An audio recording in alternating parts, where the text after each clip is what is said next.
Right, hello world.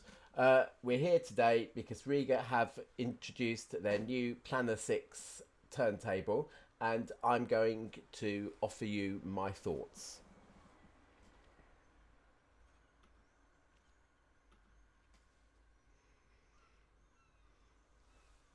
Okay, the Planar 6 replaces the old RP6 turntable, which fits very snugly in the middle of Rega's turntable lineup. So you have R, the Planar 2, I believe it now is, the Planar 3, which I did a video on about a year ago because it's been around for a little while now, and then the Planar 6. Then we have the old RP8 and the old RP10. Okay, and this is basically my thoughts. So here we are on the website. Basically, it doesn't do for me anything to supersede the RP8. It's definitely a step down below the RP8. I'll give you my reasons why. Okay, and obviously it's still a cut above the Planar 3. So the product details, basically, it has the key features. Okay, the Neo power supply, that's a new power supply that replaces the old TT-PSU. It has adjustable speed on it, so if you're not getting exactly 33.3 RPM, then you can adjust it to make it do that. To be honest, it's never really been much of an issue, to be honest. I mean, I think when I used the Turntabulator app, I got 33.6 RPM, which is only ever so slightly fast. It doesn't make any difference at all to the pitch of the turntable or the speed of the actual record. It's just such a minor speed fluctuation. It really just doesn't matter at all. I tested a very cheap turntable that was owned by my father-in-law, and that was running at about 36 or 37 RPM or something like that. You know, something absolutely crazy. Okay, so within an nth of an RPM, it really doesn't matter at all. Okay, and I think that's just to allow for things like motors slowing down and belts sort of wearing in as time goes by, really. And you know, eventually at some point it will go back down to 33.3, but there you go. Okay, that's basically all I know about the Neo power supply. It's got some new innards and electronics and things that are supposedly upgraded over the TT-PSU, but really what I would have liked to have seen them done, and they don't make an issue about this on the website, but what I would like to have seen them done is done some further insulation over electrical interference and mains hum. If you turn the volume up while the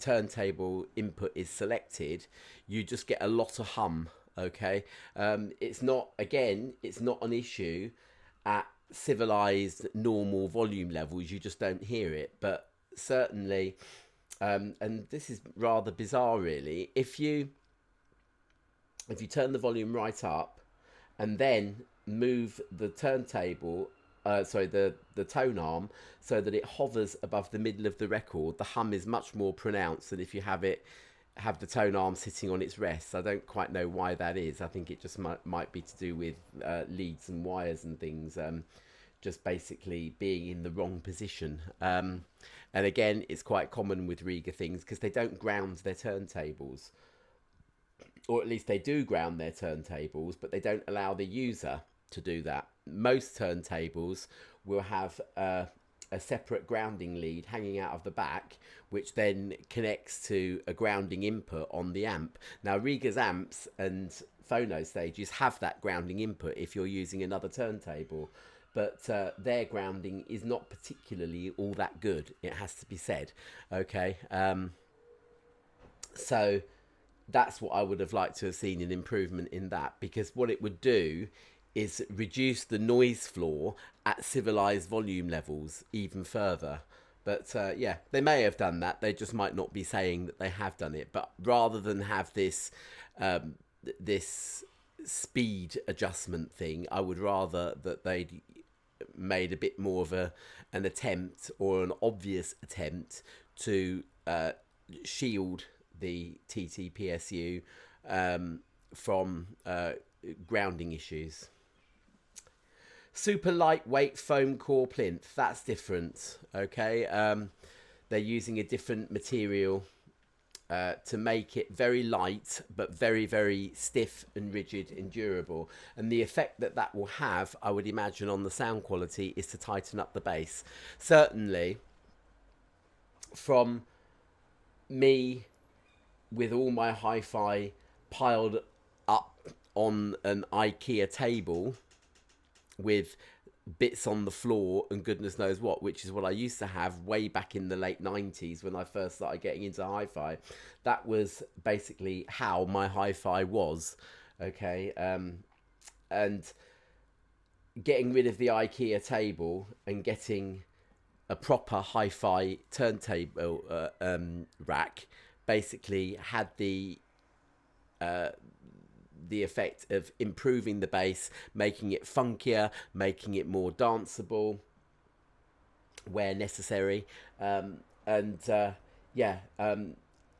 that will be the same over and above the old RP6.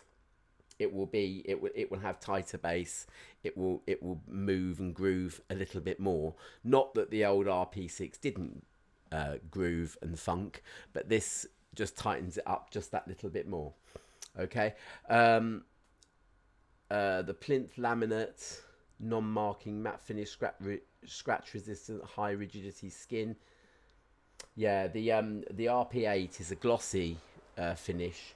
I have to say that glossy finish is not easy to keep free from smearing and stuff like that. But yeah, I mean, that sort of thing just doesn't bother me. But yeah, okay. Available in one finish, Polaris Grey. That's a nice name. Name it after a nuclear missile, Rega. Why not? Upgrade white drive belt fitted as standard. Well, I think that's pretty much de rigueur for Rega's upper turntables. I think the old RP6 had that as well. And again, that's not a difficult aftermarket. Sorry, I'm getting golly gosh, they'll never sell ice cream going that quickly. Yeah, little siren going past. Wait for that to finish. I'm not going to edit this video, by the way, so it just goes in as it goes. Okay, yeah, so the white belt's an easy one to do, and it's about 20 quid or so to do that yourself. So if you've got an old Rega turntable with a black belt, certainly buy the white belt. It really does make a difference to the sound. Dual layer smoked clear float glass platter. Yeah, that's the same as the old RP6.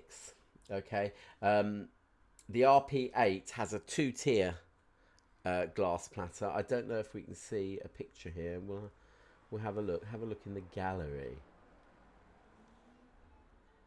See whether, yes, you can see there. Look, it's kind of a flat piece of glass, and then underneath they've got an extra layer of glass just around the sort of middle to the outer rim, and that kind of places the weight of the turntable platter at the edges where the heaviness is the most crucial.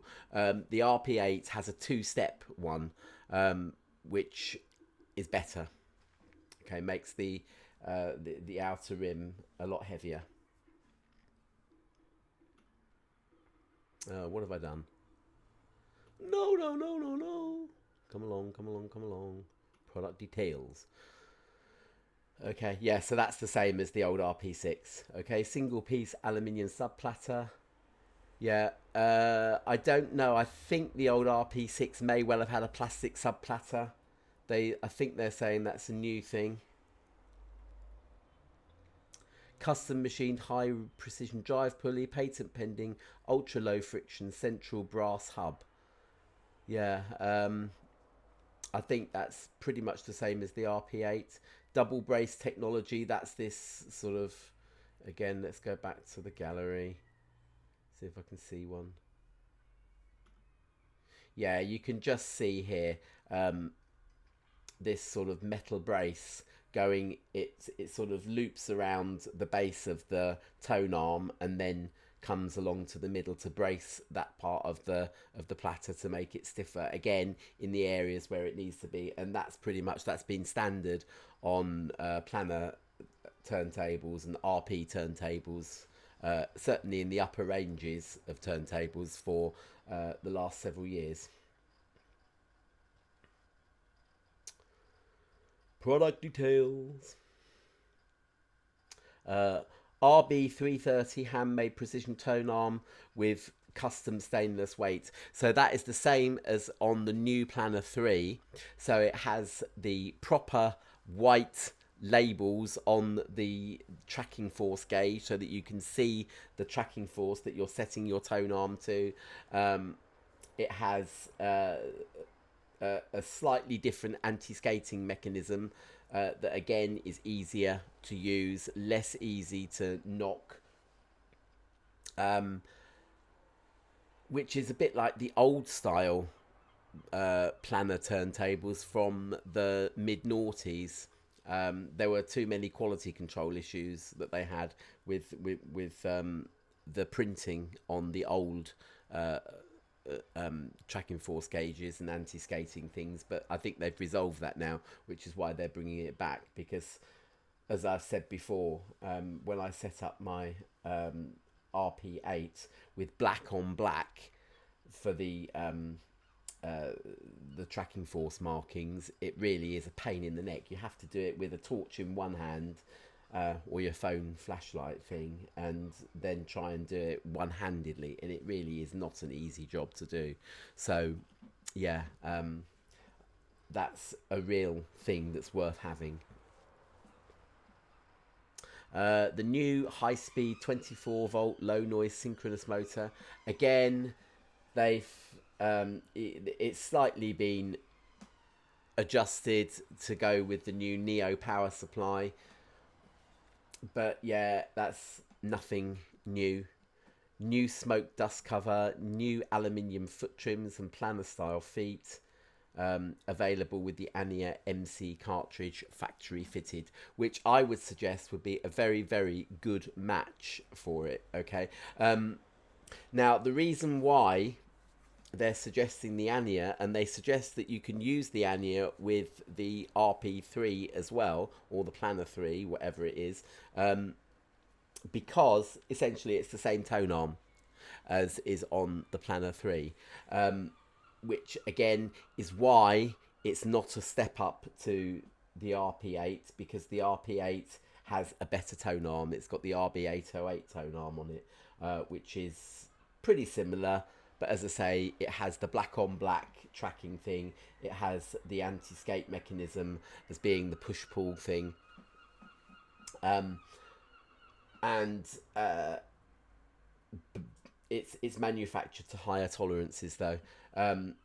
So the Ania cartridge should be a very good match on the Planar 6. It will obviously sound better on the Planar 6 than the Planar 3 because the turntable, the actual deck, is better. But yeah, that Ania cartridge,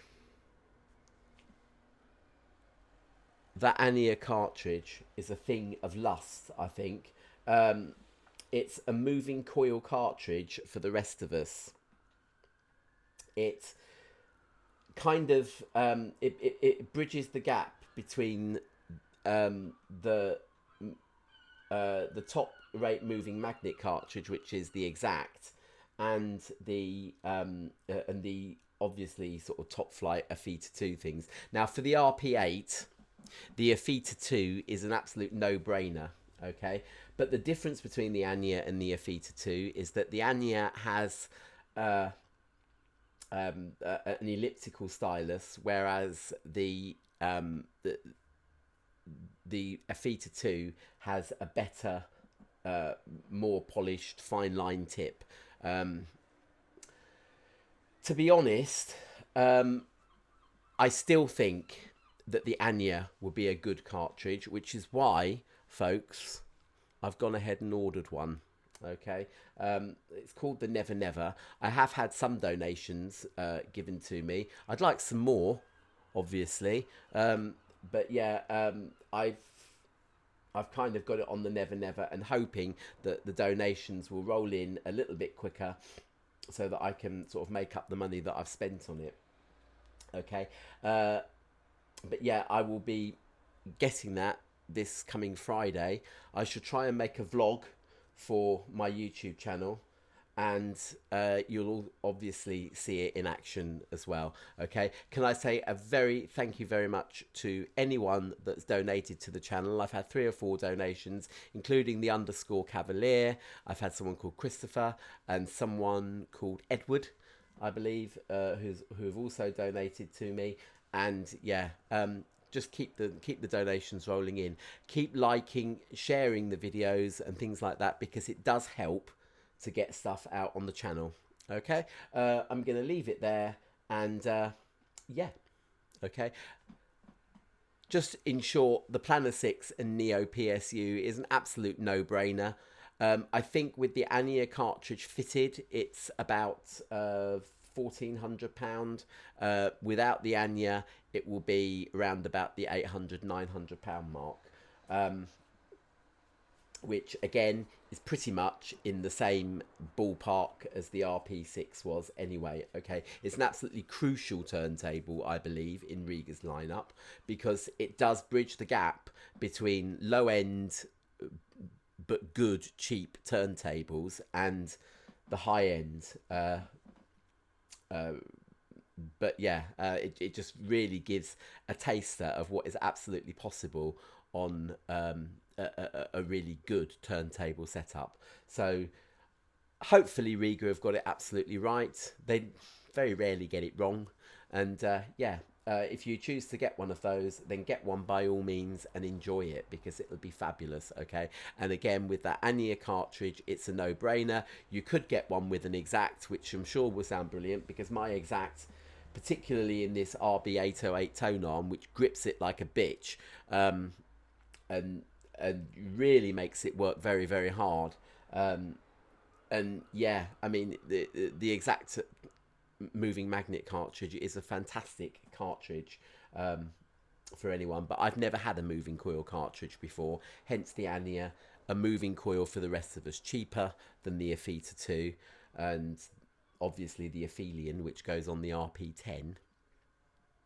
But yeah, by the way, talking of which, I wouldn't necessarily recommend that Anya cartridge for the RP3, simply because with the, or the Planar 3, simply because you're getting into the realms of paying nearly as much for the cartridge as you are for the turntable. And for me, that never makes sense. I would say that probably a sensible price to pay for the turntable is no more, for the cartridge, is no more than 2/3 the price of the deck. And yeah, I mean, the Anya and the Planar 6 are pretty much round about the sort of £500 mark. And yeah, it's yeah, a little bit dodgy, really. I would have thought. Certainly with the Planar 6, an Anya would make a good buy. Okay, it's probably, again, still slightly under par for the RP8, but having said that, the Exact is even cheaper, you know, half the price. And yeah, you know, it really only ever was intended as a stopgap between me getting a moving coil cartridge, and now I absolutely can't wait until Friday, when I'm going in with my friend and we're going to go and we're going to take this turntable in, get it fitted. I'll get it back to you. and we'll see what it sounds like. Woohoo! Can't wait. See you later. Bye.